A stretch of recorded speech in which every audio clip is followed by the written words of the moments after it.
Ya, jadi tinjauan pustaka itu prinsipnya adalah studi literatur tentang apa-apa yang telah dilakukan orang terkait penelitian kita. Jadi studi literatur nanti akan ada 3, 4, atau mungkin 5 subbab ya yang terkait dengan judul penelitian. Nah, yang pertama kita kerjakan pagi ini adalah bagaimana cara membuat subbab untuk tinjauan pustaka. Ya. Coba salah satu contoh judul skripsi siapa dari bertiga ini? Biar kita rancang judul subbabnya.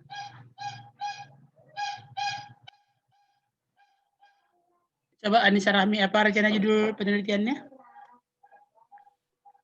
Ini Pak. Hah?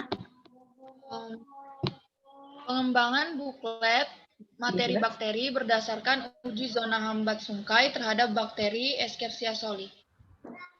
Buklet materi apa tadi? Bakteri berdasarkan zona hambat sungkai terhadap bakteri E. coli. Nah, jadi pengembangan buklet materi bakteri, cuma materi bakteri ini untuk SMA, untuk perguruan tinggi. Untuk apa ini bukletnya? Untuk SMA, Pak. SMA ada materi bakteri. Maksudnya, Pak? Kalau untuk tahun ini enggak. Ya? Untuk tahun ini materi bakteri belum ada, Pak. Ini masuk bakteri apa? Materi mikrobiologi mungkin ya. Kalau bakteri terlalu spesifik. Kalau SMA kelas berapa? Kelas 1, kelas 2? Nanti diganti. Sudah lihat kelas 1. Sudah lihat KD-nya belum? Apa KD-nya?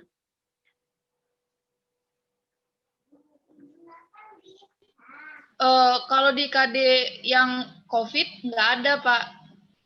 Nah, itu. Jadi kalau saya baca dulu ya, pengembangan buklet materi bakteri. Kalau di SMA itu kan masih umum ya, sedangkan bakteri ini sudah sangat khusus. Jadi kalau misalnya materi mikrobiologi masih masuk, atau materi mikologi masih masuk. Cuma kalau materi bakteri terlalu spesifik ya untuk SMA. Tapi nggak apa-apa nanti ya. Jadi kita anggap saya dulu. Pengembangan buklet materi bakteri berdasarkan uji zona hambat sungkai terhadap bakteri E. coli. Nah, kira-kira di tinjauan pustakanya apa ini yang akan kita bahas? Anggaplah kita akan pecah menjadi 4 atau 5 subtopik. Jadi di sini kata kuncinya ada buklet, terus ada materi bakteri, terus ada sungkai, kemudian ada zona hambat, dan kemudian ada Escherichia coli. Ya. Nah, kira-kira apa ininya? Apa subtopik yang bisa dikembangkan di tinjauan pustaka?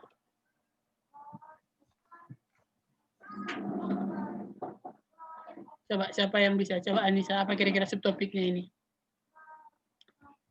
Jadi tinjauan pustaka itu adalah kita membahas penelitian yang telah dilakukan orang yang berhubungan dengan penelitian kita. Apa kira-kira subtopik yang pas untuk judul ini? Saya ulangi ya, mungkin untuk yang lain judulnya adalah pengembangan buklet materi bakteri berdasarkan uji zona hambat sungkai terhadap bakteri Escherichia coli. Nah, ini akan kita pecah menjadi 4 atau 5 subtopik di tinjauan pustaka. Yang pertama, paham ya subtopik ya? Subtopik itu apa? Subjudul di bawah tinjauan pustaka. Yang pertama, subjudul itu usahakan bukan berbentuk kata, tapi berbentuk frase atau berbentuk kalimat. Contohnya ya, untuk judul ini adalah mungkin di subtopik yang pertama kita akan bahas tentang buklet sebagai salah satu alternatif sumber belajar. sumber atau media belajar buklet itu? Media, Pak. Media, Media. Berarti di subtopik pertama kita akan bahas tentang penggunaan buklet sebagai salah satu media ajar. Nah, apa kira-kira yang kita bahas di subtopik itu? Jadi, Anissa Rahmi sudah dapat satu subtopik ya, penggunaan buklet sebagai salah satu media ajar di sekolah menengah mungkin ya, karena ini targetnya sekolah menengah. Itu salah satu subtopiknya. Bagaimana cara mengembangkannya? Apa yang diceritakan di situ? Yang pertama tentu apa itu deskripsi buklet. Nah, karena ini sifatnya tujuan pustaka, maka usahakan sebagian besarnya mengacu ke literatur. Jadi ketika bicara tentang apa itu buklet, ya cari bukunya. Apa keuntungan buklet, apa kelemahan buklet, bagaimana cara mengembangkan buklet. Nah, itu dibahas semuanya di penggunaan buklet sebagai salah satu alternatif media ajar di sekolah menengah. Ya. Jadi mungkin sekitar 4 halaman lah tentang subtopik ini. Pokoknya kembangkanlah nalarnya tentang menjelaskan kenapa buklet bisa digunakan sebagai salah satu media ajar di sekolah menengah. Oke, itu satu subtopik ya, catat. Apa kira-kira subtopik yang kedua? Coba dari judul tadi, apa kira-kira Anissa atau yang lain, apa kira-kira subtopik berikutnya? Pengertian bakteri dan karakteristik bakteri mungkin, Pak. Pengertian bakteri dan karakteristik bakteri. Atau mungkin lebih dispesifikkan ke E. coli mungkin ya. Jadi mungkin bisa di situ subtopik berikutnya adalah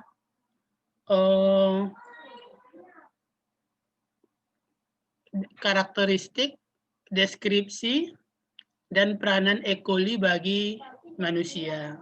Atau ya, jadi seperti yang saya katakan tadi, subtopik jangan berupa kata, tapi usahakan berupa frase atau berupa kalimat. Jadi mungkin ya deskripsi atau taksonomi nggak penting, terlalu singkat, hanya 7 ya. Jadi mungkin deskripsi dan peran penting Escherichia coli bagi manusia. Nah, itu sudah dapat 2 subtopik ya. Berarti di situ ceritakanlah tentang karakter atau deskripsi dari E. coli, siapa yang menemukan, di mana pertama kali ditemukan, apa pengaruhnya bagi manusia, apa untungnya, apa ruginya, apa kasus-kasus tentang E. coli, ya. Jadi ya sama juga mungkin sekitar 4 halaman. Jadi tujuan pustaka ini biasanya antara 15 sampai 25 halaman. Nah, 15 sampai 25 halaman ini dipecah menjadi 4 sampai 5 subtopik. Jadi satu subtopik itu sekitar 4 ya sampai 5 halaman. Oke, itu sudah 2 subtopik ya. Yang pertama tentang bukletnya, yang kedua tentang bakteri Escherichia coli-nya. Apa subtopik yang ketiga kira-kira? Ini tentang sungkainya, Pak. Nah, tentang sungkainya, apa kira-kira kalimat yang pas tentang sungkainya? Kandungan sungkai yang dapat menjadi antibakteri terhadap Escherichia coli. Kandungan sungkai, ini kan masih mau diteliti ya, sungkai terhadap E. coli. Buat lebih umum, biar kamu nggak kesulitan nanti mencari literaturnya. Jadi jangan fokus ke E. coli. Jadi penelitian lain penggunaan sungkai untuk pengobatan. Apa misalnya untuk menurunkan kadar gula darah, untuk Pak Aceh kayaknya banyak itu. Jadi mungkin judulnya pemanfaatan sungkai dalam aktivitas pengobatan dan anti-infeksi. Jadi buat umum. Jadi kamu nanti nggak susah mencari literaturnya. Jadi di situ ceritakan apa kandungan sungkai, kenapa ini jadi alternatif pengobatan, apa penelitian yang telah dilakukan, misalnya terhadap anti radang, terhadap Pak Aceh terhadap kayaknya untuk menurunkan ini kadar merkuri pada darah. Nah, itu jadi semua penelitian tentang kegunaan sungkai bagi pengobatan itu diceritakan di situ. Nanti paragraf akhir katakan bahwa berdasarkan hal tersebut maka sungkai juga berpeluang untuk menghambat pertumbuhan bakteri Escherichia coli. Ya, jadi sudah 3 ya. Pemanfaatan sungkai sebagai bahan obat dan antimikrobial. Nah, mungkin seperti itu kira-kira subtopik yang ketiga. Oke, yang keempat apa lagi kira-kira? Buklet sudah, tentang E. coli-nya sudah, tentang sungkainya sudah. Apa kira-kira subtopik berikutnya?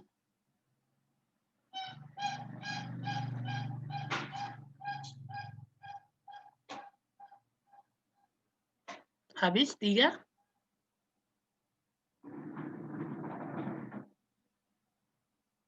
Nah, yang keempat mungkin bahas tentang zona hambat. Ya, jadi mungkin ini ya, penggunaan zona hambat sebagai salah satu indikator keefektifan antimikrobial. Biasanya kan kalau untuk menguji efek antimikroba banyak cara. Nah, kenapa si Anissa memilih zona hambat sebagai yang diambil? Kenapa nggak memilih cara yang lain ya? Saya nggak tahu sih cara di mikrobiologi bagaimana cara yang digunakan untuk menguji keefektifan suatu obat. Nah, tapi di sini ceritakan apa keunggulan zona hambat. Nah, kenapa itu menjadi pilihan utama untuk penelitian ini? Ya, jadi apa ya, keunggulan uji zona hambat ya dibanding uji antimikrobial yang lain. Ya, jadi 4. Apalagi masih ada kira-kira satu lagi subtopiknya? Buklet materi bakteri berdasarkan uji hambat sungkai terhadap pertumbuhan bakteri Escherichia coli. Nah, ini mungkin satu lagi. Materi terkait bakteri di sekolah menengah. Yang kelima. Jadi, kenapa kamu anggap bahwa buklet ini nanti bermanfaat di sekolah menengah? Tentu kamu harus sampaikan bahwa di sekolah menengah ada pembelajaran tentang bakteri. Nah, sampaikanlah selama ini yang dipelajari di sekolah tentang apa. Ciri, karakter. Jangan-jangan nanti di sekolah menengah nggak ada menyangkut tentang E. coli. Ya, jadi itu disampaikan di subtopik yang kelima. Nah, mudah-mudahan sudah cukuplah sampai 20-25 halaman. Ya, jadi tujuan pustaka adalah membahas, menunjukkan bahwa kita paham tentang penelitian-penelitian terkait dengan penelitian kita.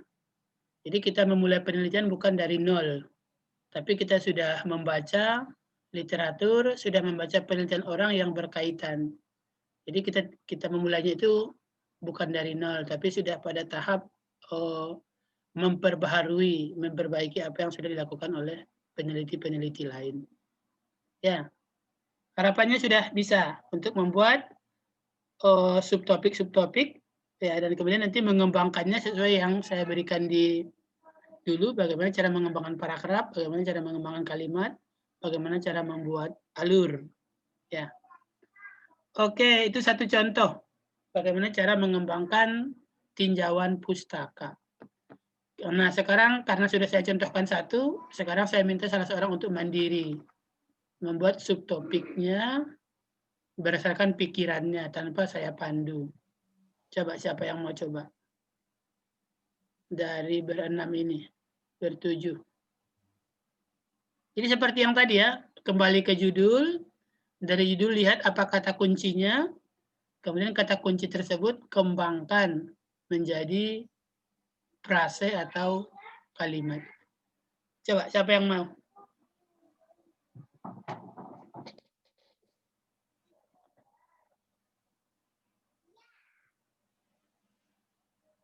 Inap-inapkan judulnya, endap-endapkan, terus kira-kira apa kata kuncinya di judul tersebut, baru buat ya frase atau kalimat yang berhubungan dengan kata kunci tadi.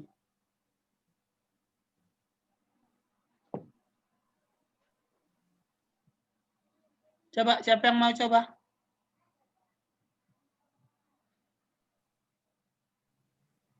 Nanti kalau saya buatkan semuanya, saya nanti yang buat skripsi jadinya.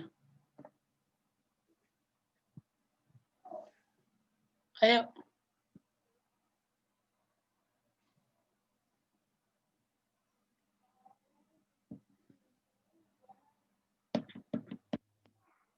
Ayo, dari bertujuh ini. Saya kasih 5 menit ya, sampai 8:51. Jadi coba lihat judulnya, pilih kata kuncinya, buat frase untuk dikembangkan menjadi subtopik di tinjauan pustakanya. Nanti 8:51 saya minta salah seorang sudah punya subtopik untuk tinjauan pustakanya ya. Ayo, 5 menit.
Ayo, sudah ada yang siap?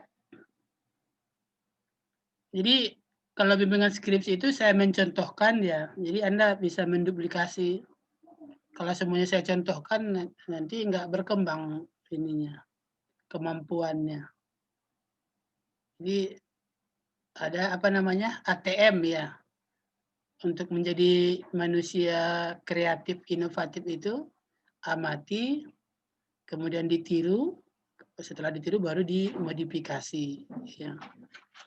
Jadi saya contohkan, kemudian nanti bisa meniru, Nanti setelah meniru, tahapan berikutnya mampu membuat yang lebih baik, yang kita namakan dengan modifikasi. Jadi kalau mau membuat mesin cuci yang baru, kita harus bongkar putus. Ya, tadi putus. Begitulah kondisinya. Ya, jadi kalau kita mau membuat mesin cuci yang baru, kita harus mampu mendeskripsikan mesin cuci yang ada, yang sudah dibuat orang. Kita bongkar, kita amati, deskripsikan. Nanti setelah dideskripsikan kan kita tahu di mana kelemahannya, di mana nggak efektifnya. Nah, untuk inovasi kita perbaiki yang kelemahannya, yang tidak efektifnya. Itu yang namanya dimodifikasi, sehingga ilmu pengetahuan terus bergerak, ya tidak stagnan, karena setiap saat ada proses perbaikan. Ya. Ayo, siapa yang mau coba? Coba saja, di sini kita belajarnya.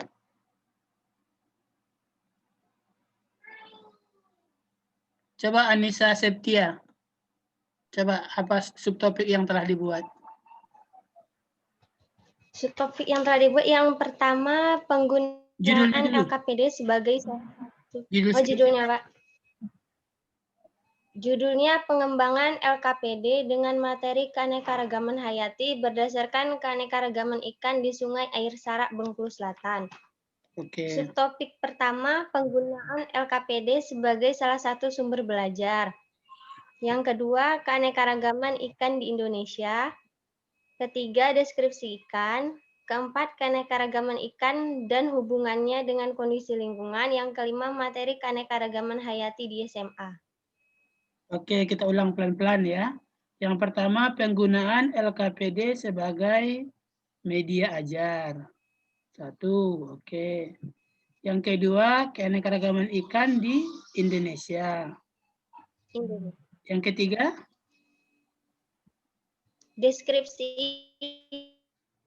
Deskripsi ikan. Putus-putus suaranya ini. Deskripsi ikan. Air tawar.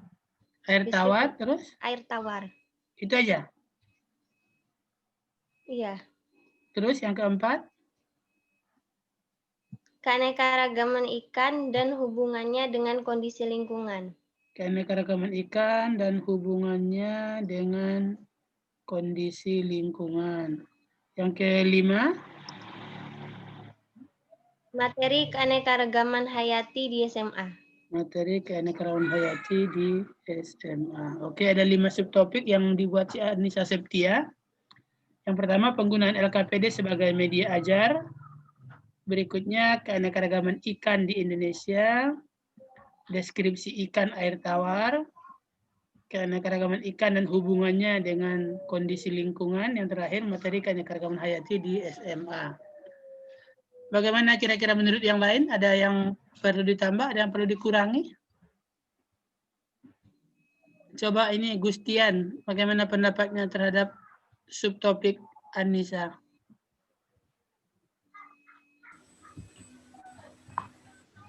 Menurut saya itu sudah cukup mewakili Pak untuk membuat suatu dewan pustaka. Tidak ada yang perlu ditambah atau dikurangi? Kayak tidak ada yang perlu dikurangi lagi Pak, sudah cukup itu Pak. Sudah cukup ya. Kalau perlu ditambah.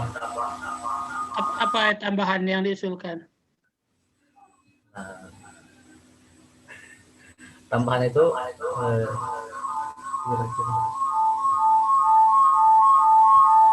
ini kayak suara organ ini. Nih Ridwan, apa kira-kira pendapatnya? Ada yang perlu ditambah, dikurangi? Menurut saya udah cukup Pak. Ini sama kayaknya dengan Gustian. Nggak ada yang perlu ditambah, dikurangi?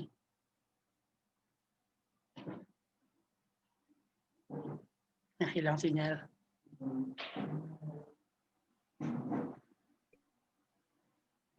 Kalau ini, Christian Zareta. Halo. Mana? Iya Pak. Ada yang perlu ditambah, dikurangi dari subtopik Anissa Septia ini?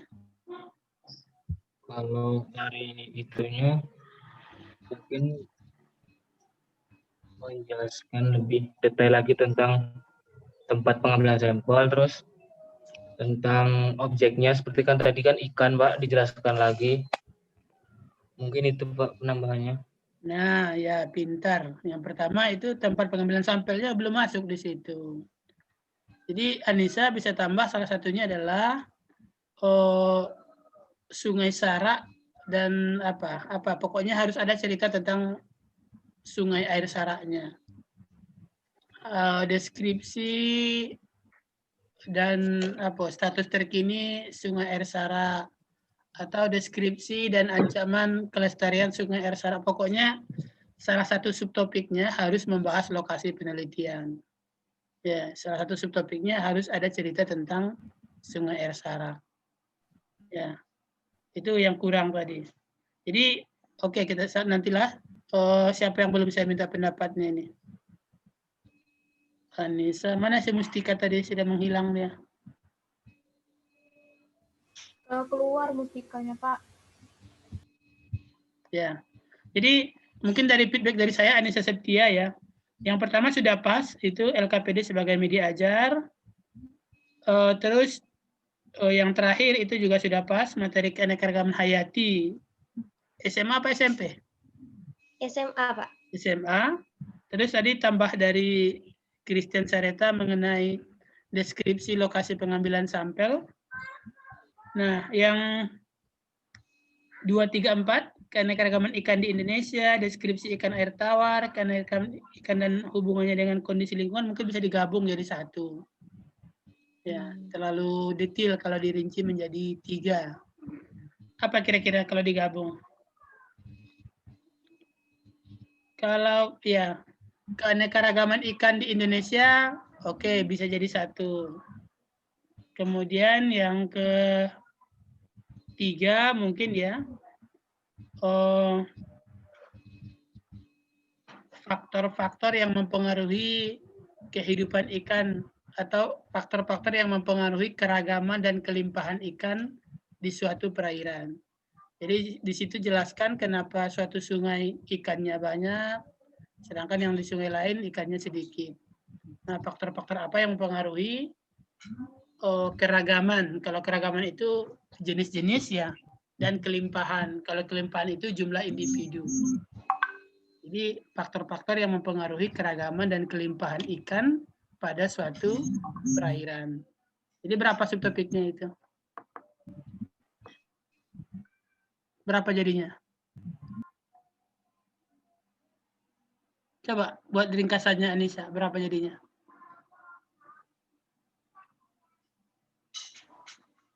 Nah, putus lagi nih. 4, Pak.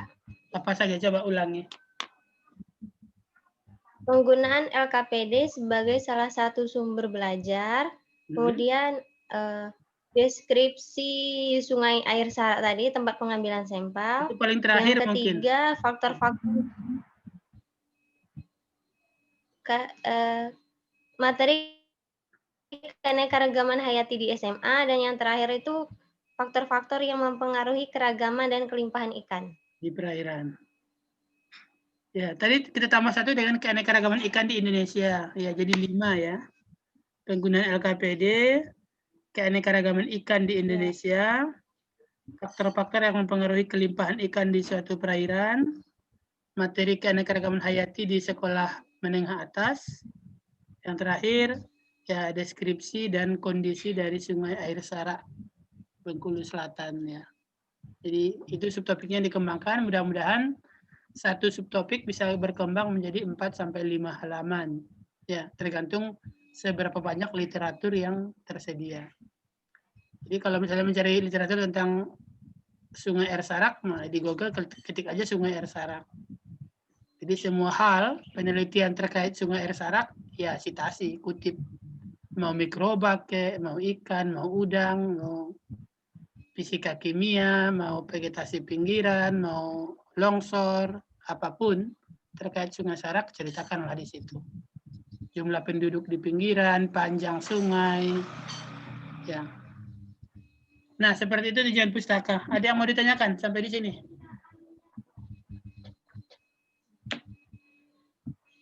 Jadi harus bergerak sendiri ya, jangan nunggu saya pandu bimbing satu-satu. Jadi saya berikan contoh, tulis, ya kembangkan, nanti baru kirim ke saya. Jadi lebih banyak mandiri dibanding bimbingan. Jadi bimbingan ini sifatnya hanya memberikan contoh. Kalau realnya, ya Anda harus kerja sendiri di rumah sampai jam 10 sampai jam 11 malam.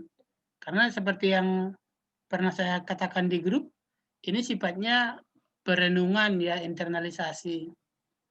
Kalau kita membaca, kita mencari pengetahuan dari banyak sumber, kemudian hasil bacaan tersebut kita sambung-sambungkan, mana yang kurang, mana yang lebih, sampai nanti dapat satu pemahaman baru. Ya. Ada yang mau tanyakan sampai di sini? Terkait tinjauan pustaka.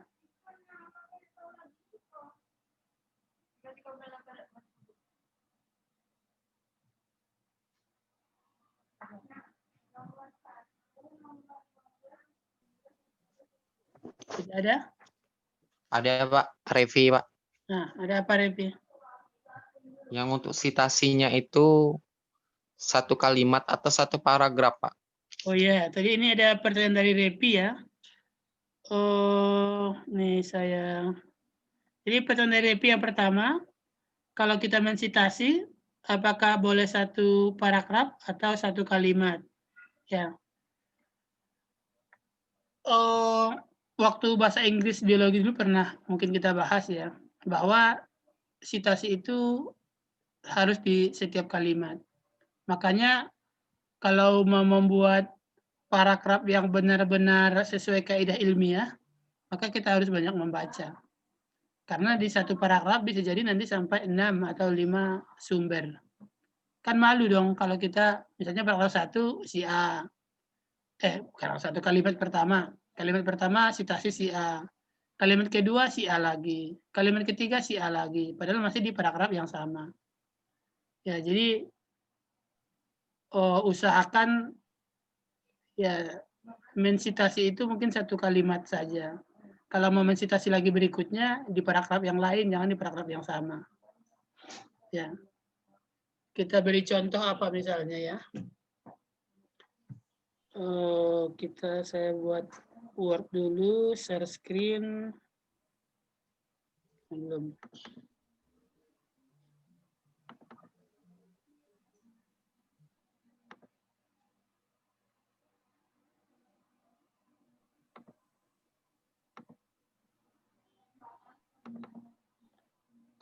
Ya, misalnya kita buat tentang apa tadi? Deskripsi sungai air Sara, Bengkulu Selatan. Apa kira-kira yang mau disampaikan di sini?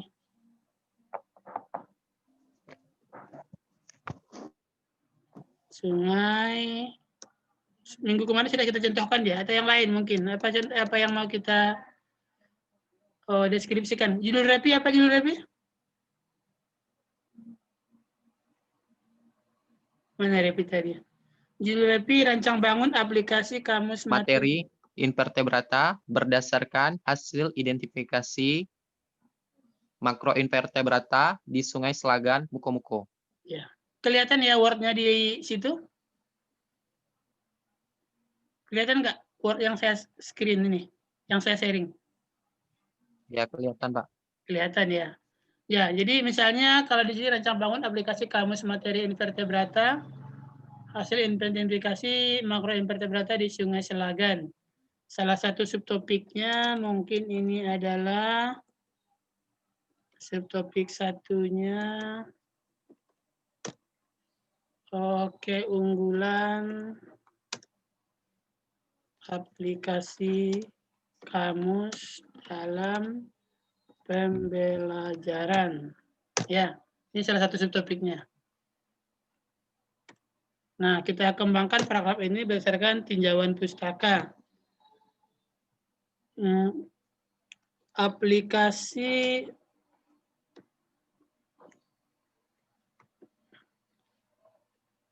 kamus ilmiah merupakan kumpulan kata-kata sulit yang dirangkum dalam sebuah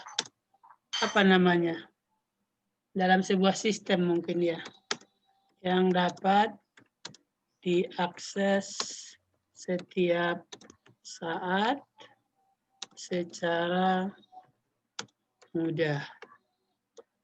Oke, ini nggak perlu sitasi di sini ya, karena ini pengetahuan umum. Aplikasi adalah kumpulan kata, sama seperti saya mengatakan, apa arti ensiklopedia? Apa arti ensiklopedia? Ada yang bisa menjelaskan? Ensiklopedia. Apa artinya ensiklopedia?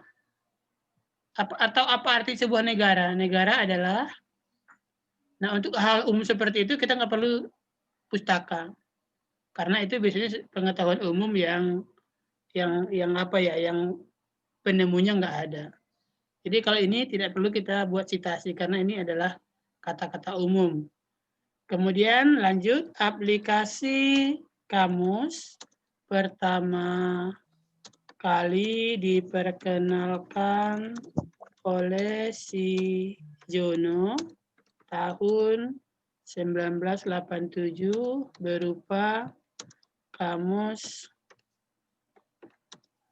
flip-flop sederhana.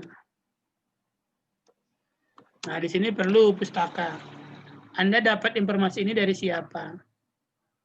Misalnya Gustian tahun 2000. Jadi Anda baca artikelnya Gustian. Di artikel Gustian itu dinyatakan bahwa aplikasi kampus ini pertama kali dikenalkan oleh si Jono tahun 87. Ya. Aplikasi ini kemudian mengalami perkembangan yang sangat pesat, sehingga pada tahun 2010 telah digunakan untuk lebih dari 1.000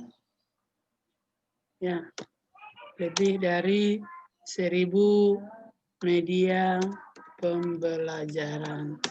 Nah, ini menurut siapa lagi? Menurut si Ridwan tahun 2005. Kemudian berikutnya menurut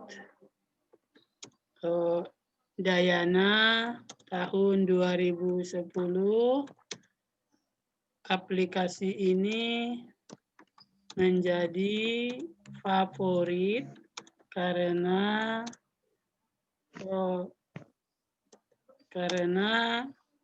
sistemnya yang kompatibel untuk semua, bukan untuk semua ya, untuk sebagian besar perangkat, menggunakan memori yang kecil, apalagi. Nah, seperti itu. Ya, makanya saya katakan tadi, dalam satu paragraf 5-6 pustaka. Jadi, citasi itu per kalimat. Boleh sih, nanti di paragraf berikutnya mau mengutip si Gustian 2000 boleh lagi. Atau kalau terpaksa, boleh juga mengutip Gustian di paragraf yang sama. Ya, lebih lanjut, Gustian 2000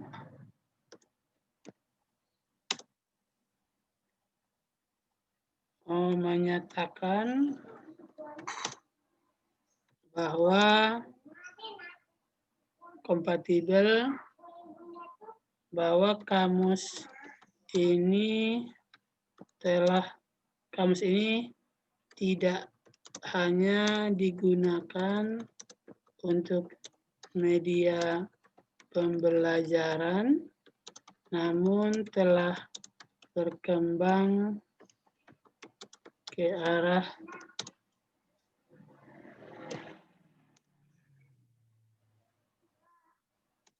penggunaan yang lebih umum dan populer. Ya, jadi kita mensitasi Gustian yang sama di paragraf yang sama. Ya, ini boleh, tapi ya kalau sudah sangat terpaksa lah. Ini menunjukkan bahwa kita tidak punya banyak literatur. Ya, yang kita baca itu miskin. Makanya coba lihat ya jurnal-jurnal, walaupun tulisannya hanya 4-5 halaman, ya pustakanya sampai 60-70. Ya, jadi mereka banyak sumber. Tidak hanya mengutip bagian-bagian paling penting dari sebuah tulisan.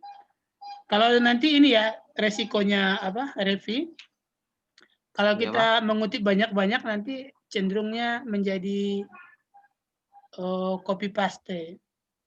Karena sitasi adalah inti atau kesimpulan dari sebuah tulisan, bukan detail dari sebuah tulisan. Jadi yang kita citasi itu hasil ya, hasil penelitian, apa inti, apa poin penting dari penelitian tersebut. Nanti kalau terlalu banyak mensitasi suatu tulisan, malah jatuhnya nanti copy paste nanti. Susah kita membuatnya berbeda dengan tulisan aslinya. Ya, seperti itu Iya, mungkin Pak. Repi. Iya. Ya. Iya, Pak. Terus tadi pengen Repi yang kedua, oh ini masih Mendeley ya, Mendeley nanti kita bahas. Ada lagi kira-kira terkait tujuan pustaka? Jadi tidak mesti ya semua kalimat di tujuan pustaka harus citasi. Jadi kalau kalimatnya kalimat-kalimat umum seperti ini, nah ini tidak penting dilakukan citasi. Contoh yang kedua misalnya ketika materi keanekaragaman hayati di SMA. Maka di sini mungkin akan Anda cerita bahwa pada sistem klasifikasi 5 kingdom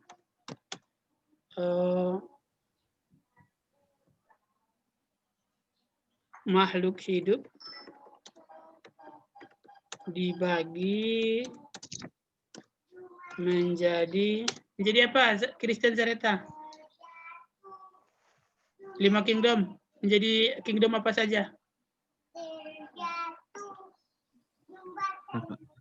Kingdom Plantae, Animalia. Plantae, Animalia. Apa lagi? Protista, Pak. Apa? Kingdom, bukan Kingdom Protista. Apa 3 lagi? Benar, Pak. Kingdom Plantae, Animalia.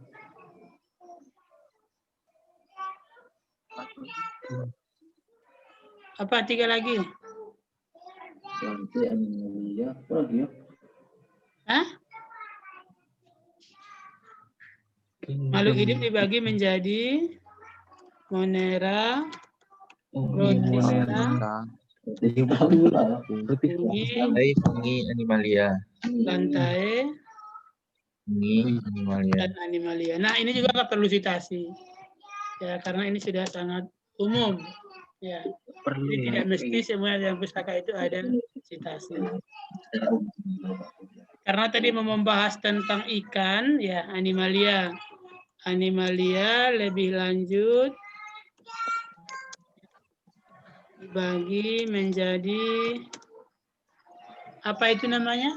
Subfilum ya. Berapa itu yang dari Porifera sampai Arthropoda? Waduh. Nah, itu tidak perlu citasi yang seperti itu.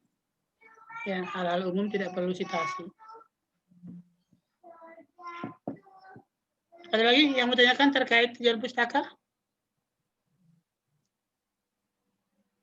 Yang perlu citasi itu misalnya yang terkait angka, yang terkait data. Nah, itu perlu citasi. Sama ketika Anda mengatakan bahwa 1 hari 24 jam. Siapa yang mengatakan itu? Mungkin sampai tua Anda nyari citasinya nggak bakal ketemu. Bahwa satu hari itu 24 jam. Matahari terbit di timur, tenggelam di barat. Coba cari citasinya. Nggak bakal ketemu. Ya, jadi hal-hal umum itu tidak perlu ada citasi. Ada lagi yang bertanyakan terkait dengan pustaka sebelum kita pindah ke metode?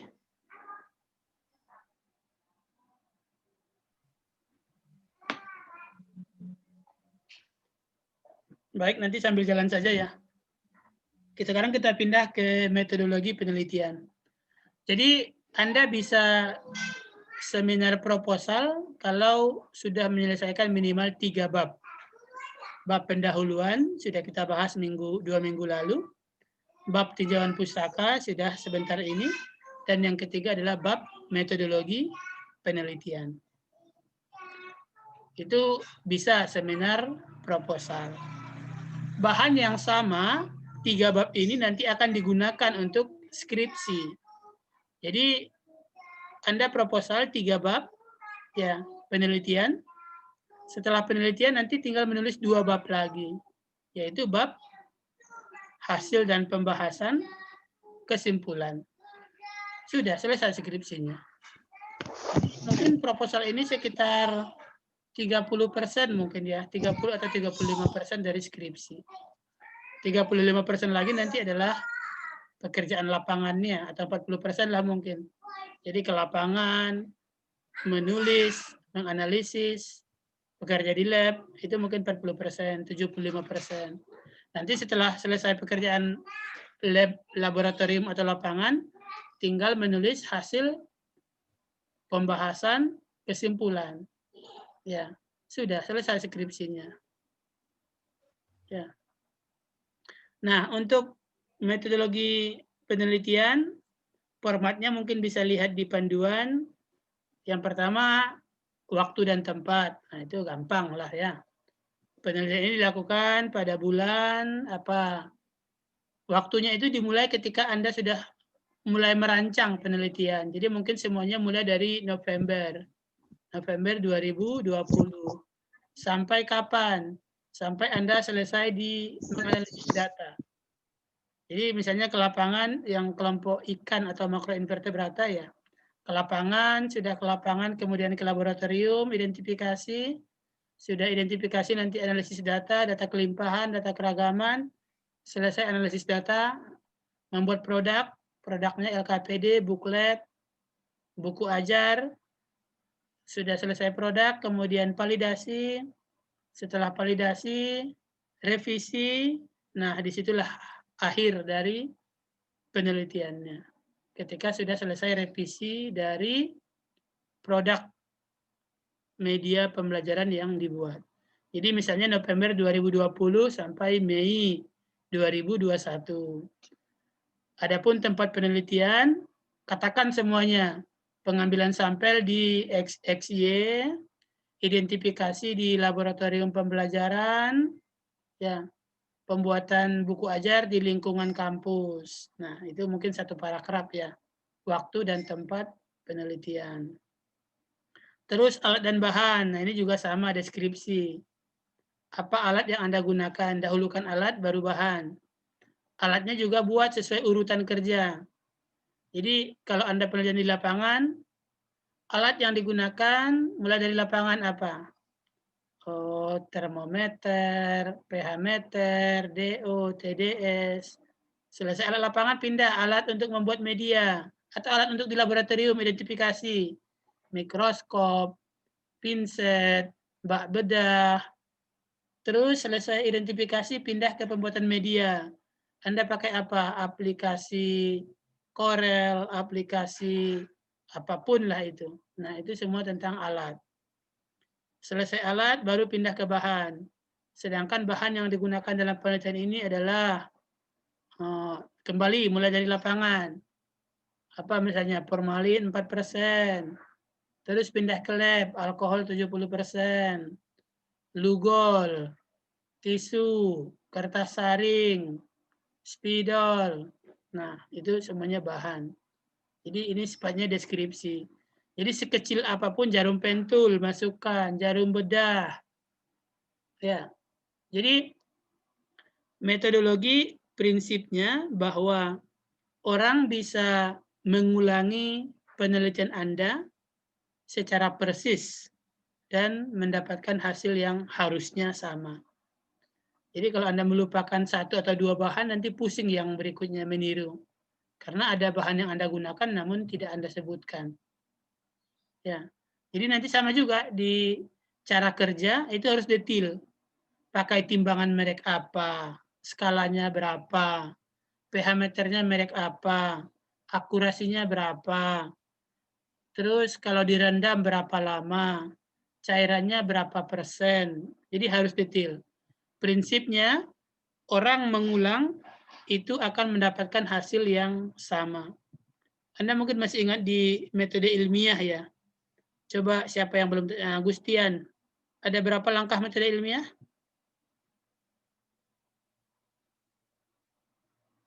Apa tahapan metode ilmiah ini dapat di biologi umum ini? Apa saja langkah metode ilmiah itu? Langkah-langkah metode ilmiah, langkah-langkah penelitian. Siapa yang ingat? Pira ingat Pira? Pira Anggelia?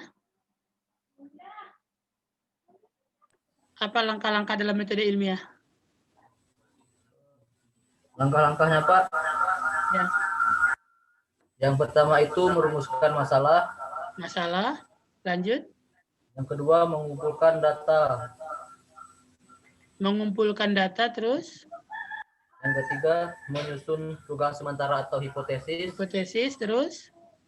Yang keempat melakukan percobaan untuk membuktikan hipotesis. Percobaan atau eksperimen terus. Yang kelima itu mengumpulkan data dari hasil penelitian. Ya.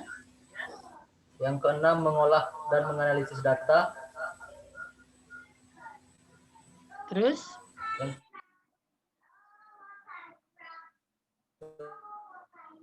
Yang apa lagi? Ketujuh membuat kesimpulan. Kesimpulan. Dan yang terakhir dan mempublikasikan hasilnya, Pak. Tujuh tadi kesimpulan. Setelah kesimpulan apa lagi yang terakhir? Mempublikasikan hasil. Mempublikasikan hasil.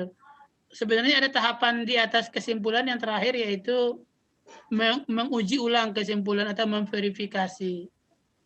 Ya. Jadi memverifikasi ini oleh peneliti yang lain. Jadi kita publikasi, kan ini satu kali penelitian. Seperti Anda berobat ke dokter ya. Dokter mengatakan ini ABC, kan kadang Anda kurang yakin ya. Jadi cari dokter berikutnya. Jadi itu namanya apa itu? Verifikasi atau apa namanya itu. Nah, jadi hasil penelitian juga begitu, harus bisa diuji ulang. Jadi pengujian kesimpulan. Dan menguji kesimpulan itu ya orang akan melakukan penelitian yang sama persis. Dengan tahapan, dengan alat, dengan bahan yang sama. Maka harusnya hasilnya harus sama. Nah, kalau nanti hasilnya berbeda, masalah itu. Ya. Jadi itu kenapa semua alat dan bahan harus dicantumkan, semua prosedur harus detail. Jangan ada yang lupa. Konsepnya, kalau orang mau mengulang penelitian kita, mereka harus mendapatkan hasil yang sama. Ya.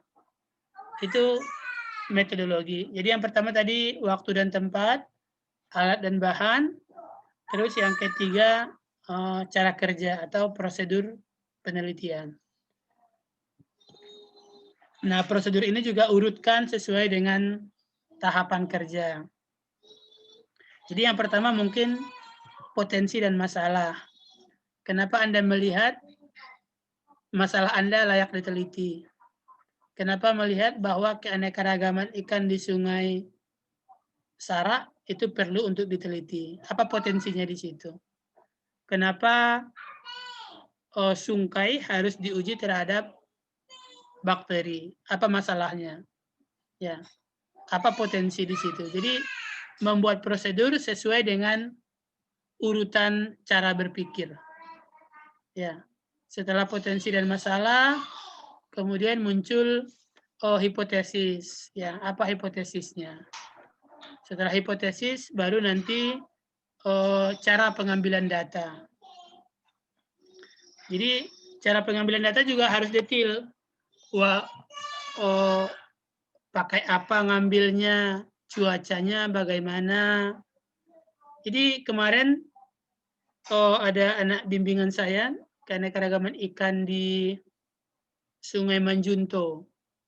Nah, hasilnya itu yang dia dapatkan ternyata sangat sedikit. Nah, pas pembahasan itu ditanya sama penguji, kenapa kira-kira hasil penelitianmu berbeda dengan penelitian yang sebelumnya yang hasilnya lebih banyak?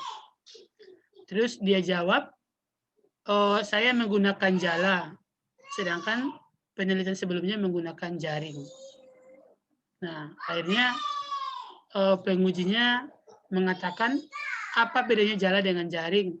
Kenapa hasilnya berbeda? Dan itu menjadi satu pembahasan di bab pembahasan. Jadi, alat yang digunakan untuk menangkap ikannya juga harus dikatakan jala, bubu. Kemudian di pembahasan akhirnya ketemu bahwa kalau jaring itu panjangnya lebih panjang, sampai mungkin 10 meter. Ya, sedangkan jala diameternya paling 5 meter. Ya, jadi detail-detail seperti itu nanti akan menjadi poin di pembahasan, menjadi alasan ketika hasil kita berbeda dengan hasil orang lain. Terus masih kasus yang sama, dia menemukan ini. Ini sudah ada ini nih suara background di belakang.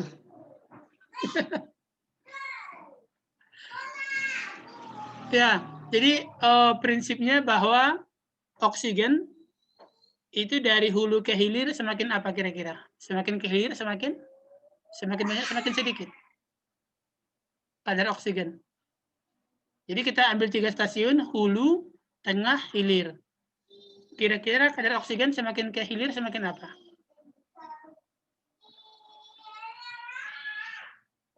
Ayo, siapa yang tahu? Semakin banyak, semakin sedikit? Semakin sedikit. Semakin? Sedikit. Semakin sedikit, ya, karena arusnya semakin pelan. Jadi oksigen sangat dipengaruhi arus. Semakin kencang arus, semakin tinggi oksigen. Nah, hasil penelitian dia, ternyata yang tinggi DO-nya itu di stasiun tengah, bukan di stasiun hulu. Tentu menjadi pertanyaan, karena menurut teori, seharusnya yang paling tinggi di hulu. Nah, dia diminta apa alasannya, kenapa DO-nya tinggi di tengah. Bingung dia jawabnya. Apa kira-kira alasannya? Kenapa hasilnya berlawanan dengan teori? Ada yang tahu apa kira-kira alasannya? Jadi sama seperti kita mengatakan bahwa air dicampur dengan minyak, minyak harusnya di atas. Tapi pada kasusnya dia, minyak di bawah. Apa alasannya? Nah, ini yang akan kita bahas di pembahasan. Kenapa hasil kita berbeda dengan teori? Kenapa hasil kita berbeda dengan penelitian orang lain? Makanya di prosedur harus detail, agar kesalahan-kesalahan tersebut bisa kita justifikasi, bisa kita berikan alasannya. Jangan malah nanti memodifikasi hasil. Kadang ada yang karena hasilnya tidak sesuai dengan teori, biar nggak bingung, ya biar apa tidak banyak pertanyaan ketika ujian, itu hasilnya dimodifikasi. Tapi kalau sebenarnya kita buat detail di metode, pertanyaan-pertanyaan seperti tadi akan terjawab, akan ada logikanya. Penelitian si Okta contohnya salah satu tentang keanekaragaman plankton di Sungai Selagan. Menurut teori seharusnya plankton semakin ke muara semakin banyak. Individunya juga semakin banyak harusnya. Karena ke muara semakin kotor. Semakin kotor plankton harusnya semakin banyak. Tapi penelitian si Okta itu yang paling tinggi malah di hulu. Nah, apa alasannya? Kalau kita detail di metode, maka keanehan-keanehan itu bisa kita jawab dan dihubungkan dengan metodologi. Ya, jadi yang pertama tadi, kenapa DO-nya di tengah lebih tinggi? Karena dia mengambil sampel di tengah itu saat siang hari. Sedangkan dia mengambil sampel di hulu pada pagi hari. Kenapa kira-kira pengaruh ke DO?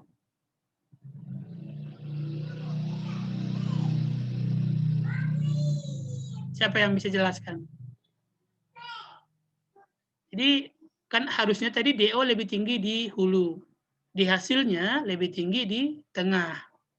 Tadi alasannya kenapa lebih tinggi di tengah? Karena dia mengambil sampel di tengah itu siang. Sedangkan di hulu pagi. Apa kira-kira hubungannya pagi dan siang terhadap DO? Fotosintesis, Pak. Fotosintesis. Jadi kalau siang matahari tinggi, tumbuhan fotosintesisnya banyak. Maka oksigen yang dihasilkannya banyak. Sedangkan yang di hulu, yang diambil pagi, tumbuhannya belum fotosintesis. Jadi oksigen yang dihasilkan tumbuhan belum banyak di hulu. Ya. Jadi DO tidak hanya terkait kepada satu faktor, tidak hanya terkait kepada kecepatan arus, tetapi dipengaruhi oleh faktor lain berupa sinar matahari yang masuk ke perairan. Jadi hasil yang aneh tadi menjadi wajar. Ya, jadi jangan merubah hasil, tapi cari logika, cari alasan kenapa hasilnya tidak sesuai dengan literatur. Ya. Yang kedua tadi si okta, kenapa kira-kira planktonnya lebih tinggi di hulu dibanding di muara? Jadi apapun detail yang di lapangan catat. Jadi ketika di prosedur katakan bahwa pengambilan sampel di hulu itu pada pagi pukul bla bla bla, cuaca mendung, hujan, cerah, berawan, ya itu dicatat semua. Karena akan mempengaruhi hasil. Sama si okta tadi, kenapa lebih tinggi di hulu? Karena di hulu banyak peternakan sapi, kerbau. Sapi kerbau mereka buang hajatnya ke sungai. Ya, sehingga kotoran fesesnya banyak di hulu. Dan habis sebelum ke muara. Makanya plankton di hulu lebih banyak. Karena cemaran organiknya lebih tinggi di hulu. Jadi hal-hal yang mungkin tidak masuk di daftar cek kita waktu ke lapangan, catat saja. Pemukiman seberapa rapat, pinggirannya perkebunan apa, ternak ada atau tidak, aktivitas menggali pasir ada atau tidak. Jadi itu dicatat karena ketika nanti ada hasil-hasil aneh yang ketemu pas analisis, kita bisa hubungkan kenapa hasil aneh tersebut muncul. Ya. Ya, jadi metodologi buat sedetil mungkin, itu yang pertama. Yang kedua, buat berurutan sesuai dengan cara kerja. Ya, jadi jangan loncat-loncat. Buat berurutan sesuai dengan kejadian, sesuai dengan alur peristiwa. Ya. Kalau metodologi ini mungkin sekitar 6-8 halaman. Ya. Akan panjang nanti di cara kerja. Jadi ini saya sedang mereview artikel dari jurnal Bioscience di UNP. Nah, di situ dia mengatakan bahwa dia menguji ekstrak meniran terhadap bakteri penyebab infeksi pada ikan.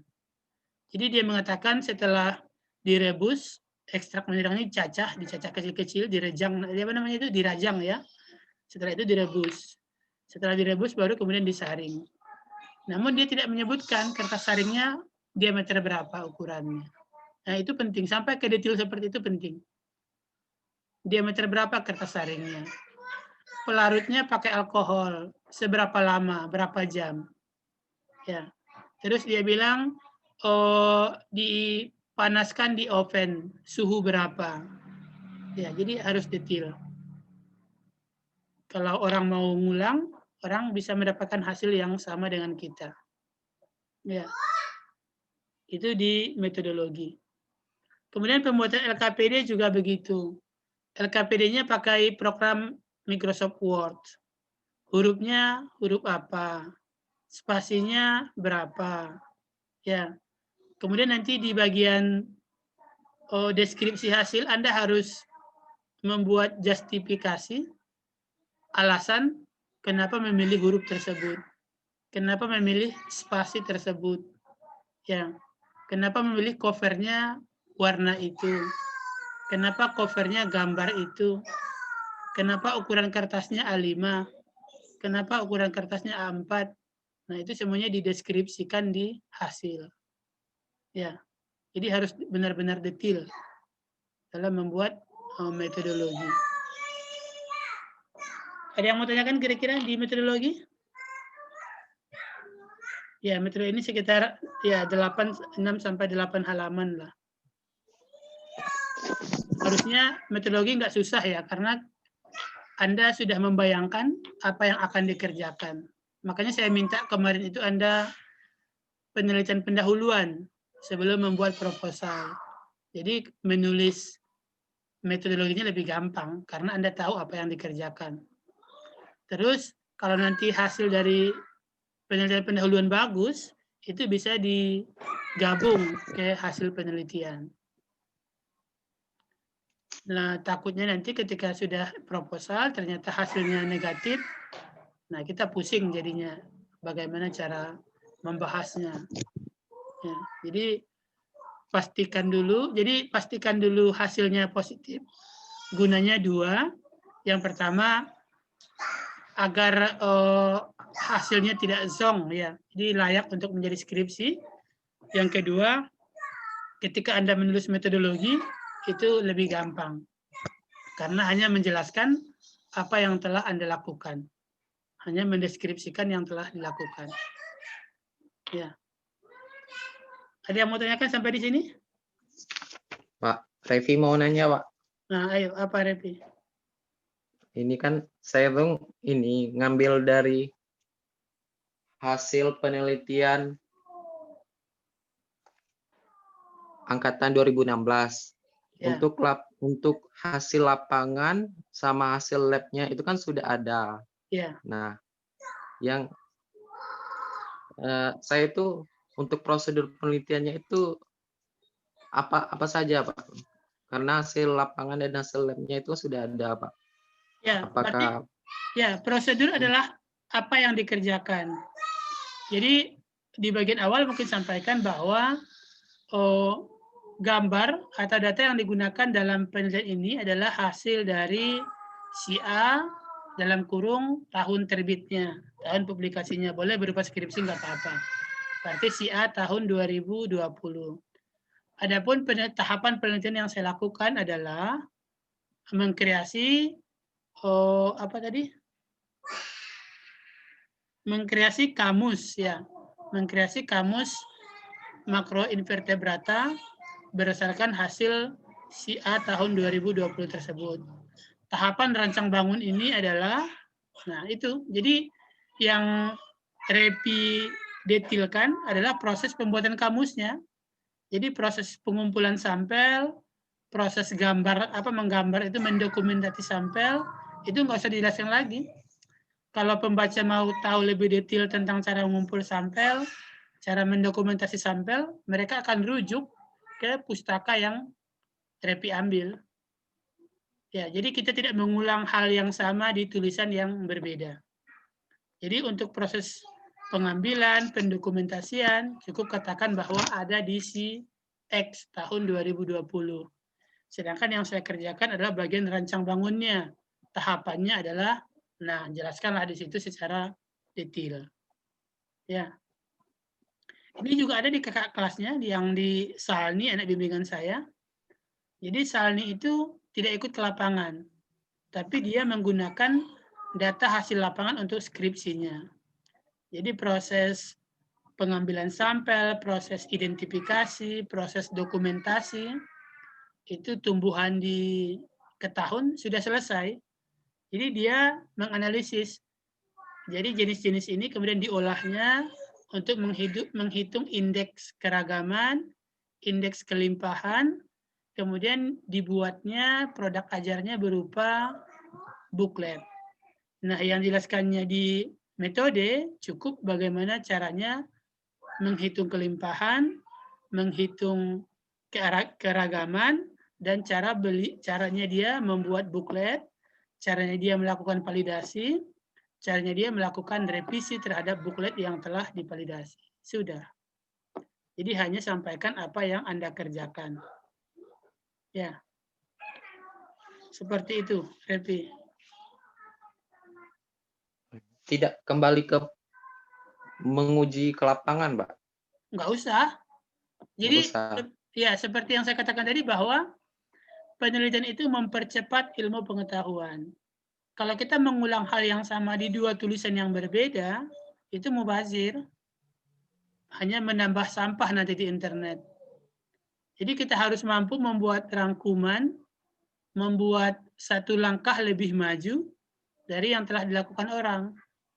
Jadi kalau si X tadi yang 2020 sudah melakukan, jangan diulang lagi di metodologinya.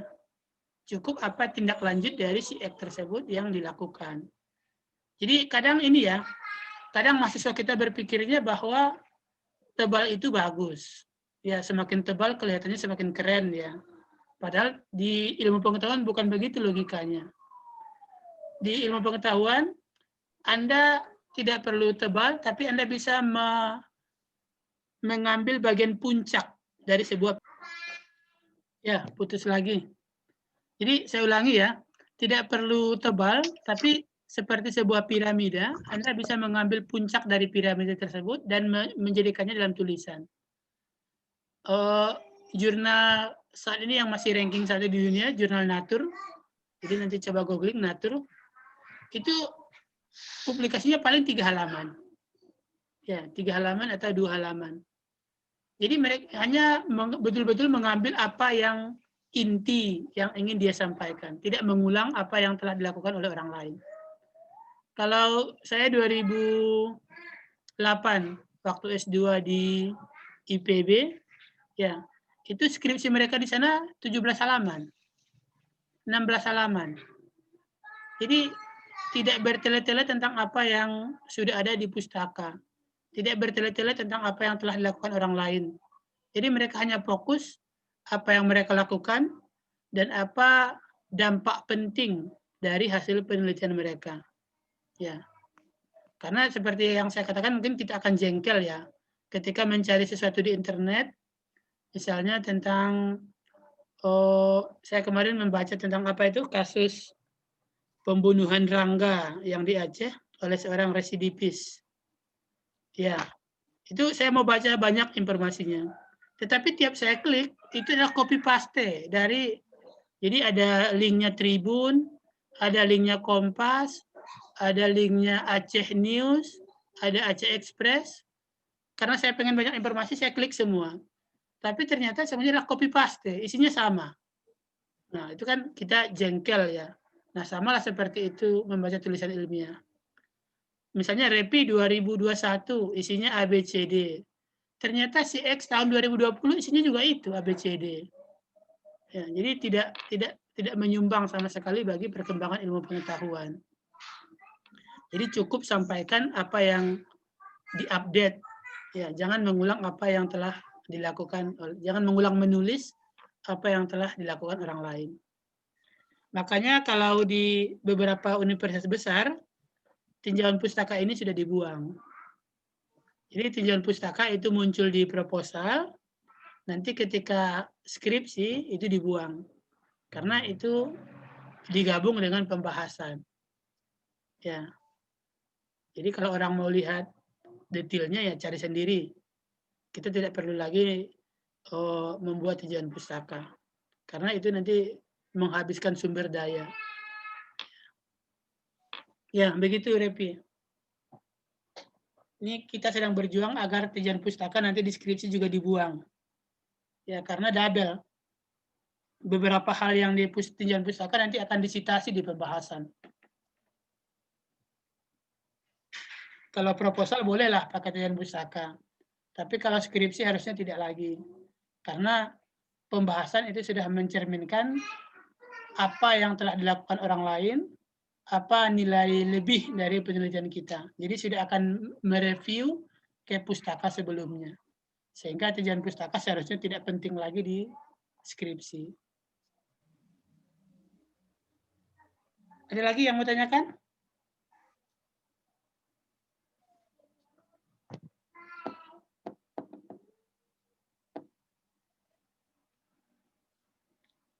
Ini belum ada yang submit ke saya ini. Ya, atau mungkin ini ya, mau pastikan dulu bahwa penelitiannya membawa hasil ya. Baik, kalau tidak ada yang tanyakan, kita masuk topik yang ketiga, yaitu mengenai Mendeley. Semuanya sudah install Mendeley di laptopnya? Sudah, Pak. Alhamdulillah, sudah. Sudah ya. Di sini saya coba demo tentang penggunaan Mendeley. Share screen. Ini tadi ya. Mana dia? Ya. Share screen. Nah, ini ya.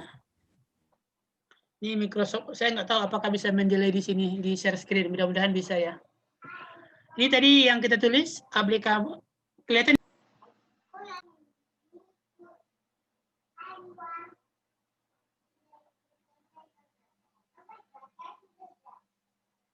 Ya, kita lanjut. Saya coba share screen Microsoft Word yang tadi. Iya, yang tadi. Nah, Mendeley itu adalah aplikasi untuk membuat daftar pustaka secara otomatis. Jadi Anda tidak perlu mengetik lagi titik koma yang panjang-panjang itu, nanti akan dibuatkan oleh sistem secara otomatis. Nah, aplikasinya banyak ya, bisa pakai Mendeley, bisa pakai Zotero, bisa pakai EndNote. Jadi di sini install Mendeley, kemudian di sini akan muncul nanti kita citasi misalnya ya. Maka di sini reference kelihatan ya di situ. Kemudian insert citation. Nah, misalnya yang pertanyaan, oke kita cancel dulu. Kita mau letakkan di sini ya, si pengganti Gustian 2000 ini. Kita mau letakkan di sini. Insert citation yang ada di pustaka saya, misalnya siapa ya yang ada di pustaka saya? Banyak. Johnson, ada nggak Johnson? Nah, Takari dan Sony. Kemudian, oke. Maka akan muncul otomatis Takari dan Sony 1997. Si Ridwan kita ganti dengan si apa ya? Si Haynes. Nah, ini Haynes banyak di sini. Oke. Kemudian si Dayana kita ganti dengan si Walker, ada nggak Walker?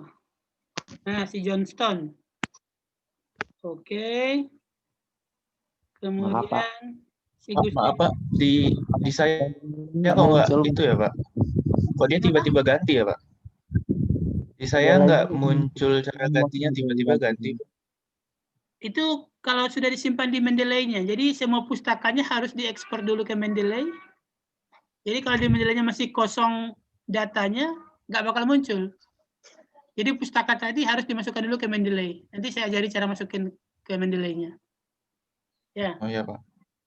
Terus Gustian kita ganti dengan siapa lagi yang ada ya? Si Brown. Oke. Ya, di sini kita sudah punya 4 pustaka ya. Takari Sony, Haynes, Johnston, dan si DW tahun 2019. Maka yang saya katakan tadi, Anda tidak perlu lagi membuat pustaka diketik manual semalaman. Cukup di sini setelah masuk yang 4 itu, maka klik di sini insert bibliografi. Klik, simsalabim jadi daftar pustakanya. Ini sudah ada daftar pustaka, tinggal buat di atasnya daftar pustaka. Nah, selesai pekerjaan membuat daftar pustaka yang mungkin harus sampai 2 hari, 3 hari. Mau 200 pun daftar pustakanya, sama dia akan selesai dalam hitungan 1 detik atau 2 detik. Paham kira-kira gunanya? Paham Pak. Ya, itu gunanya ya. Jadi membuat daftar pustaka secara otomatis. Dengan cara ya Seperti yang tadi, ini buka Word-nya, kemudian insert citation, masukin siapa yang kita cari, Sugiono. Ada nggak Sugiono? Nggak ada. Berarti nggak ada di daftar saya Sugiono.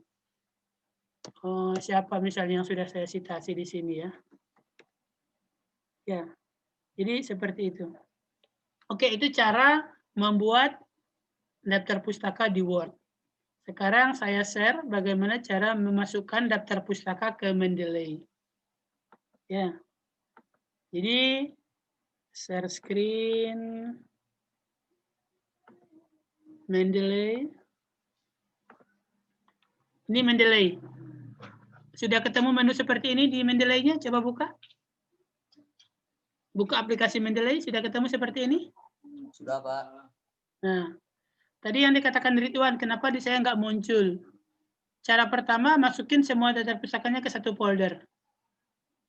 Ya, jadi kita stop share dulu. Share screen. Sini. Ya, jadi di sini saya punya namanya reference. Kelihatan ya di layarnya ya? Jadi ada folder daftar pustaka di sini. Dan ada yang referensi baru. Jadi semua artikel, semua jurnal, semua media massa, semua video, itu masukkan di sini. Nah, banyak lagi di dalamnya. Ya. Jadi yang pertama masukin dulu semua bahan pustakanya ke dalam satu folder. Nah, seperti ini. Ini tentang logam berat, ini tentang makroinvertebrata dan vegetasi. Ya, semua apapun pustakanya masukkan ke satu folder. Terus kita stop share lagi. Balik ke Mendeley.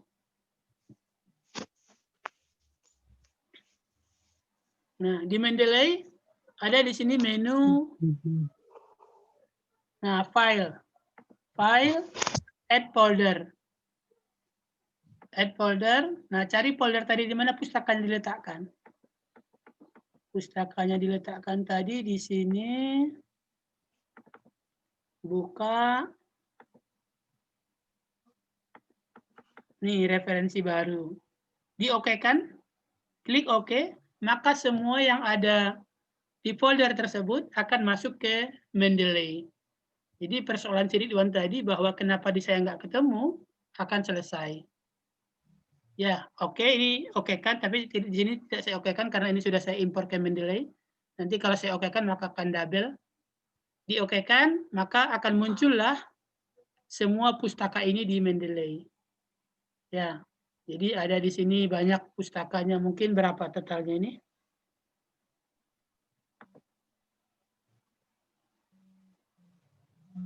Nah, 720 dokumen. Jadi di bawah ini ada 720 dokumen yang ada di Mendeley saya.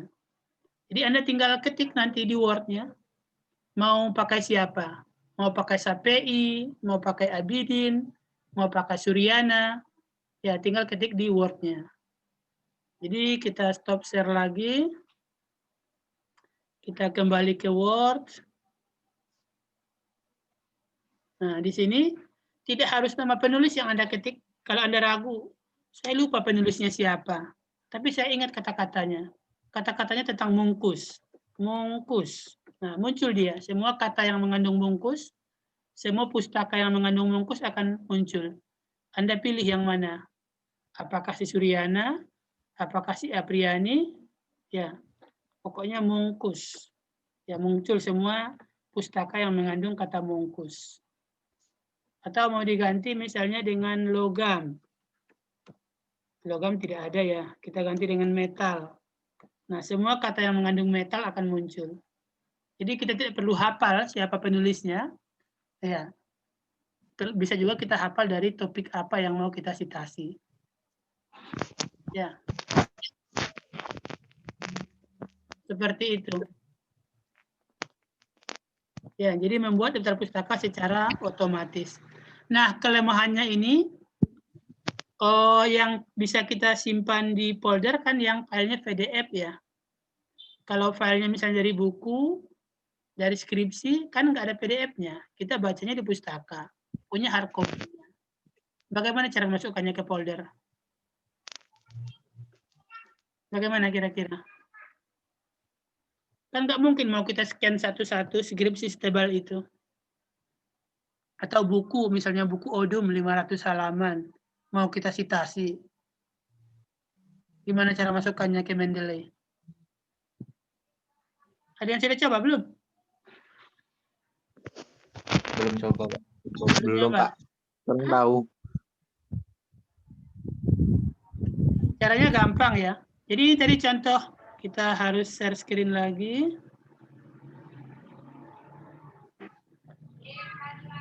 Ini Word yang kita tadi ya, yang tulisannya contoh.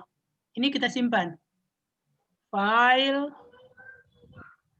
save as, sebagai PDF ya. Gampang ya, menyimpan sebagai PDF. Ini misalnya kita tadi namakan si Rahmi 2021. Kelihatan ya di layarnya? Kita save. Ya, jadi yang Word tadi kita save dalam bentuk PDF. Atau misalnya kalau Anda bingung, ya, kelihatan nggak PDF di layarnya? Ini masalahnya kalau ini, kalau Zoom PDF. ini harus setiap bentar di share screen. Kita ambil contoh yang lain.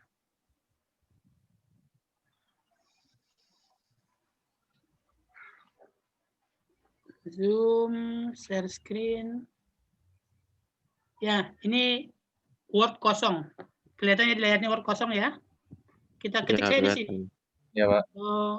Ketik di sini skripsi Anissa Rahmi 2021. Cukup itu saja. File, save as, download, skripsi Anissa Rahmi 2021, jadikan PDF, save. Oke ya. Kita stop share lagi. Kita kembali ke Mendeley. Mendeley, mana dia? File, add file. Tadi kita simpan di download, si skripsi Anissa Rahmi. Mana dia? Nah, ini ya, Rahmi 2021. Open. Nah, mana dia? Harusnya masuk di sini, si Rahmi. Pilih yang recently add, jadi yang barusan ditambahkan. Mana dia nggak muncul? Rahmi.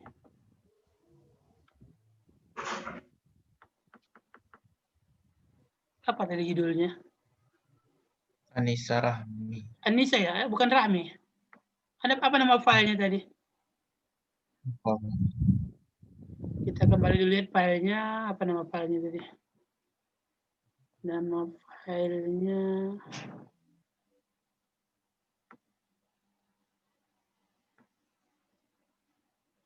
Mana filenya tadi? Oh, skripsi. Ini pakai skripsi. Nih, skripsi Anissa Rahmi 2021. Ya. Masih lihat Mendeley-nya kan? Masih. Masih ya. Jadi kita file, add file, di download tadi, skripsi. Nah ini dia, skripsi Anissa Rahmi 2021. Nah ini Anissa Fauzi. kemana dia perginya ya? Bukan. Recently add.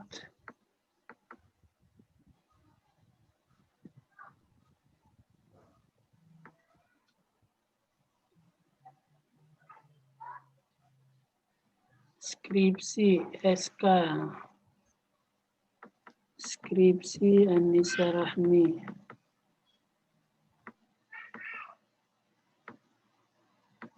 Kenapa nggak muncul ya? Harusnya muncul di sini.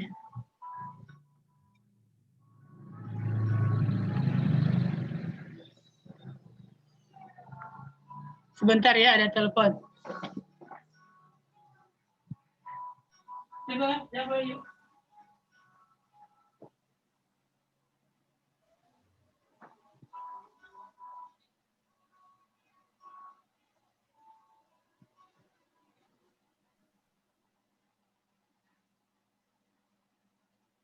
Sudah.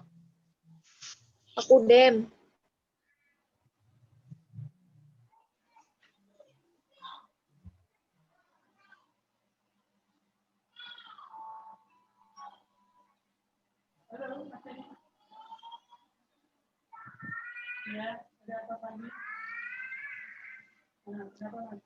Kalian bisa mengakses perpustakaan UNEP? Apa masih ditutup? Masih ditutup kayaknya. Nggak bisa. Nggak bisa ya.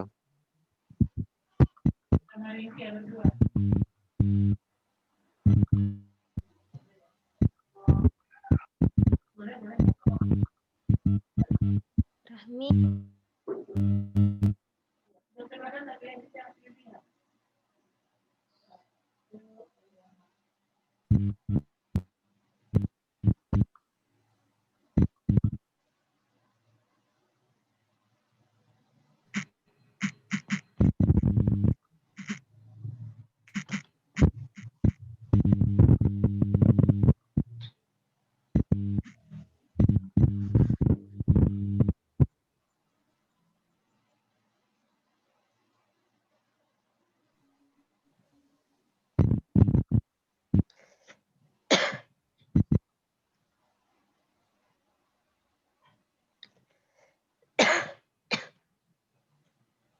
Alhamdulillah.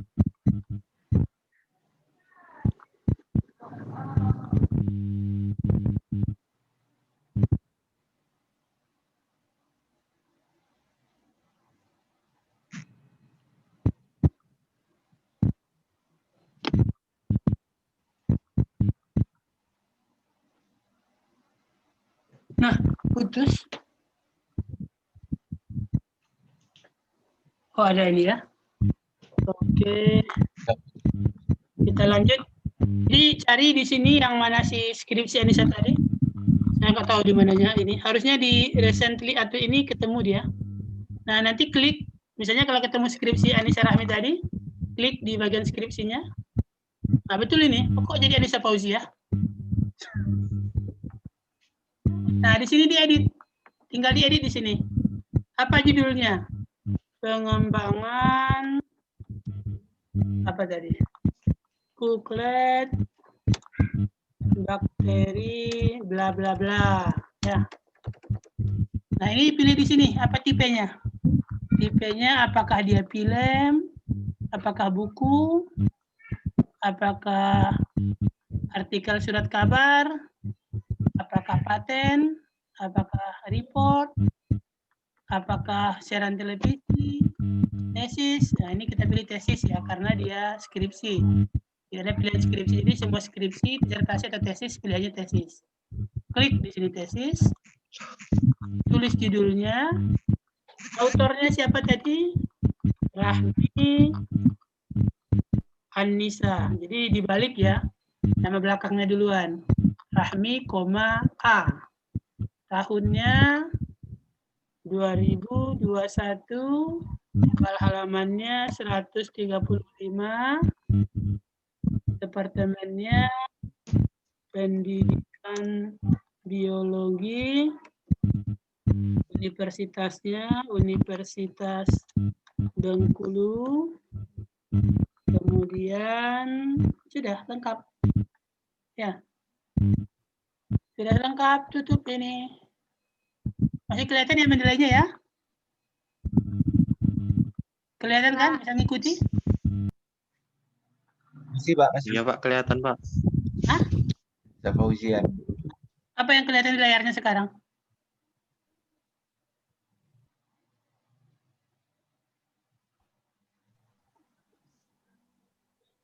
Apa yang kelihatan di layarnya sekarang? Masih Mendeley, Pak. Mendeley desktop. Kelihatan kan tulisan skripsi Anissa Rahmi ini? Masih yang Kelihatan, Pak. Ya, Pak, kelihatan. Nah, kelihatan kan? Berarti bisa ngikuti yang saya tulis tadi. Jadi di sini Apa? tadi tesis. Ini yang saya drop down kelihatan ya? Kelihatan, Pak. Nah, jadi pilih tesis, tulis judulnya, autornya, tahunnya, berapa halaman skripsinya, jurusannya apa, universitasnya apa. Sudah, selesai. Klik, tutup. Klik, tutup, stop share. Kita kembali ke dokumen tadi yang mau disitasi. Dokumen kita tadi di sini. Di dokumen tadi, kita mau citasi si Rahmi. Jadi insert citation Rahmi. Tuh muncul si Rahmi. Klik OK. Kemudian refresh. Jreng, muncul Rahmi di bawah di sini. Muncul Rahmi di pustaka. Dan sudah diurutkan sesuai dengan abjad. Siap. Hah? Ini si Rahmi sudah muncul di sini. Cepat kan? Dan ini sangat gampang kalau misalnya kita mau ganti tipe pustakanya. Jadi ini kita pakai style urutan abjad ya. Kita mau ganti ke urutan berdasarkan urutan dikutip, mana yang duluan. Jadi kita pakai tipe natur misalnya ya. Nah, dalam sekejap ganti dia. Urutannya misalkan mana yang disitasi duluan. Ini nomor 1 disitasi, muncul dia nomor 1 di sini, Sitakari tadi. Jadi kalau mau ganti-ganti modelnya, tinggal klik yang di atas, mau model yang mana. Kalau mau buang ya kita buang di sini si Rahmi, yang tadi, nggak dipakai, buang, kita refresh. Nah, si Rahmi buang dari pustaka.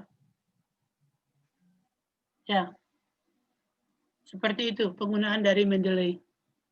Jadi pekerjaan membuat pustaka yang seharusnya 2 malam, 3 malam, ngetik koma titik yang memusingkan itu, selesai dalam waktu 1 atau 2 menit. Ada yang mau tanyakan sampai di sini? Nanti latihan ya. Cara memasukkannya ke Mendeley, kemudian cara memasukkan pustaka ke Word, dan terakhir cara memasukkan daftar pustakanya. Jadi Mendeley ini sama dengan media sosial. Jadi apa publikasi kita, apa yang biasa kita citasi, itu akan mereka rekam. Maka mereka kemudian akan mengirimkan email ke kita, topik-topik update tentang penelitian kita. Jadi saya lihat email saya ya, dari Mendeley.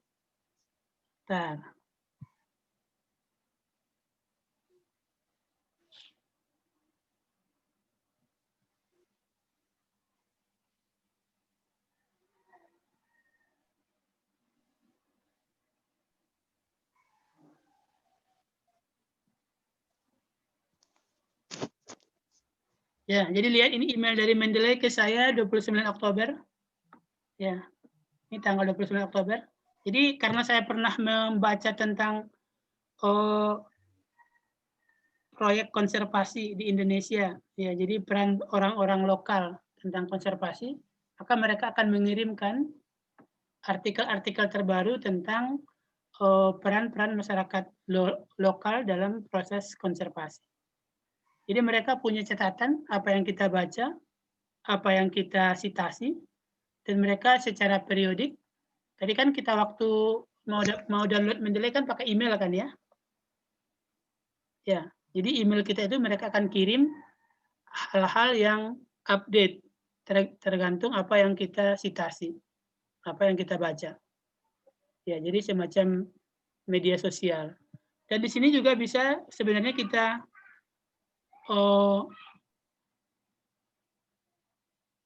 ya, di sini kita bisa membuat folder-folder di sini. Mana harus share screen lagi ya. Share screen, Mendeley.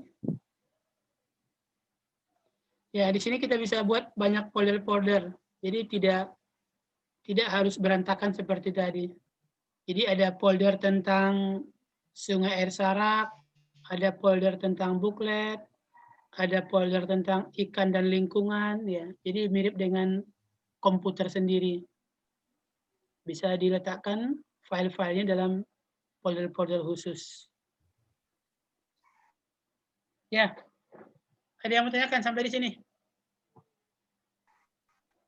Sudah 1,5 jam.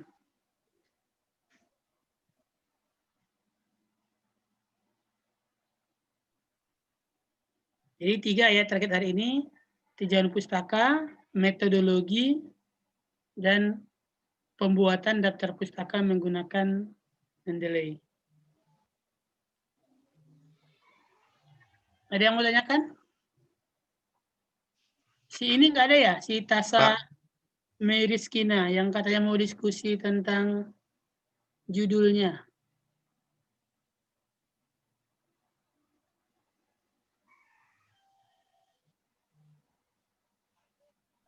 Nggak ada, Pak. Oke, kalau tidak ada pertanyaan terkait 3 topik tadi, ada hal-hal Pak, lain yang mau nanya Pak, nah, apa? kalau citasinya itu melalui website Pak, kalau di buku panduan skripsi UNIP itu link websitenya itu ditampilkan, kemudian tanggal berapa Akses. diambil itu ya diakses. Itu bagaimana Pak mencantumkannya? Tapi kalau kemarin saya udah uji coba Mendeley, pakai web. Tapi untuk dikutipnya itu bahasa Inggris Pak, Retrified. Nggak apa-apa. Di skripsi itu, Nggak apa-apa Pak. Di skripsi itu penguji biasanya tidak detail tentang cara penulisan ya. Yang penguji akan detail apakah semua yang Anda citasi muncul atau tidak. Jadi biasanya penguji akan melihat apakah yang Anda citasi ada di pustaka atau apakah yang di pustaka ada di badan tulisan. Kadang karena copy paste, banyak yang ada di badan tulisan tidak ketemu di daftar pustaka. Atau sebaliknya, ada di daftar pustaka tapi tidak ada di tulisan. Nah, itu yang nggak boleh. Tapi kalau masalah gaya penulisan, yang satu pakai access date, yang satu nggak pakai access date, yang satu pakai link URL, yang satu nggak pakai link URL, itu nggak masalah itu. Ya, tidak perlu jadi kekhawatiran. Yang penting semua yang ada di pustaka ada di badan tulisan. Dan semua yang ada di badan tulisan ada di pustaka. Nah, itu yang paling penting.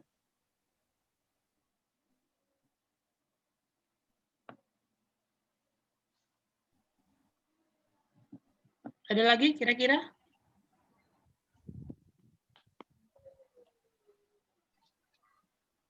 Ini Christian sudah pakai tidur-tiduran ini.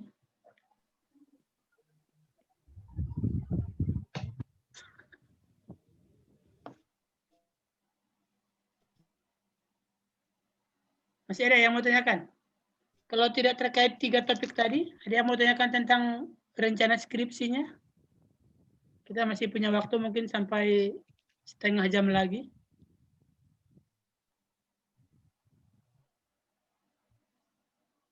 Di luar 3 topik tadi. Kalau ada yang terkait dengan skripsinya.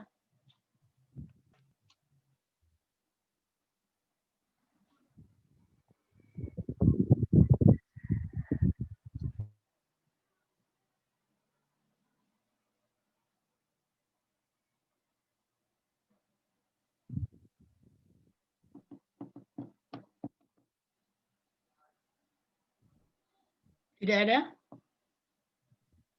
Jadi 2 minggu lagi mudah-mudahan kita bisa offline ya. Mungkin nanti kita sip-sipan ya 5-5. Kalau misalnya yang Zoom ini banyak gangguannya.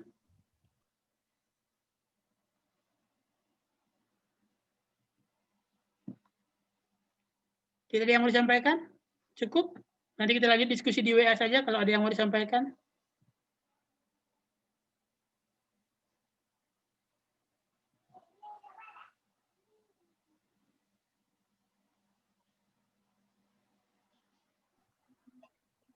Tidak ada ya?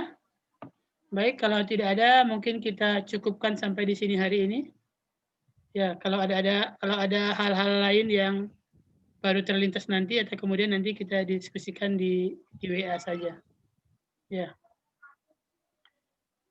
Baik, saya akhiri sampai di sini. Ya, terima kasih. Selamat pagi. Assalamualaikum warahmatullahi wabarakatuh.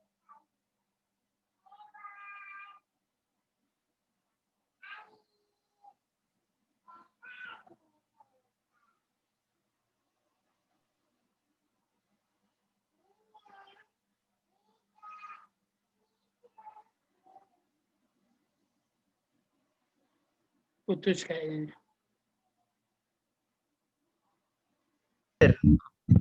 Ya, kita selesai. Nggak bagus sinyalnya, sering putus-putus ini. Ada yang mau tanyakan nggak?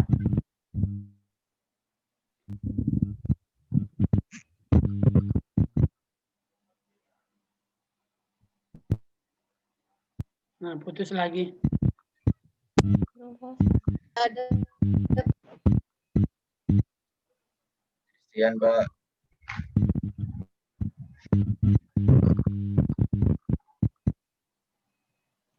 Ada yang mau tanyakan tidak? Belum, Pak. Siapa? Belum.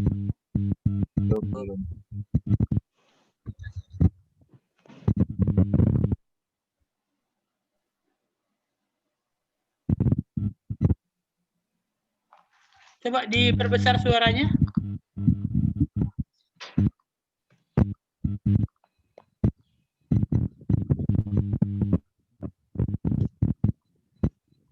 Nggak ada yang berbunyi kayaknya ini. Belum ada yang ditanyakan, Pak. Oke ya, berarti cukup ya sampai di sini ya. Nanti kalau ada ini kita lanjut lagi. Kalau ada hal-hal baru yang ingin disampaikan. Ya, saya tutup ya. Ya, Pak. Yuk, ya. Sampai di sini. Assalamualaikum warahmatullahi wabarakatuh. Waalaikumsalam warahmatullahi wabarakatuh.